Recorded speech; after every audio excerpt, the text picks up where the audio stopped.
இன்றைக்கி நான் உங்களை கர்நாடகா மாநிலத்தில் இருக்கிற மாதேஸ்வர மலைக்கு உங்களை கூட்டிகிட்டு போக போகிறேன்.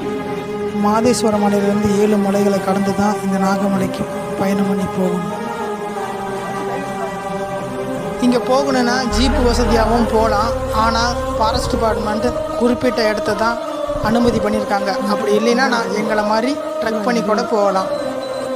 இங்கே போகணுன்னா ஃபாரஸ்ட் டிபார்ட்மெண்ட்டோட பர்மிஷன் அவசியமாக தேவைப்படும். ஐயா கண்ணப்ப நாயனாரை பற்றி சொன்னார் பார்த்தீங்களா. அந்த சிவனுக்கு தன்னோட கண்ணை கொடுத்த கண்ணப்ப நாயனாரோட கதை எல்லாருக்குமே தெரிஞ்சிருக்கலாம்.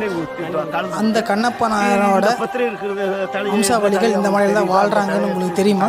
அவங்கள நம்ம பார்க்க போகிறோம். இந்த கையில் இருக்கிற மாம்சம் வச்சு நைவேத்தியம் பண்ணிக்கிட்டு போவாங்க. என்னோட வாழ்க்கையில் இந்த இடங்களெல்லாம் பார்க்க நான் குடுப்பனை பண்ணி வச்சுருக்கணும். இந்த வீடியோ பார்க்குற நீங்களும் அதே குடுப்பனை தான் பண்ணி வச்சுருக்கணும். அதனால தான் இந்த வீடியோ நீங்கள் பார்க்குறீங்க. தொடர்ந்து இந்த வீடியோ பாருங்கள். அந்த இடமும் நாங்கள் கண்ட அனுபவங்களும் உங்களுக்கு வீடியோ பதிவுகளாக நாங்கள் கொண்டு வந்திருக்கோம். வீடியோக்குள்ளே போகலாமா? வாங்க போகலாம்.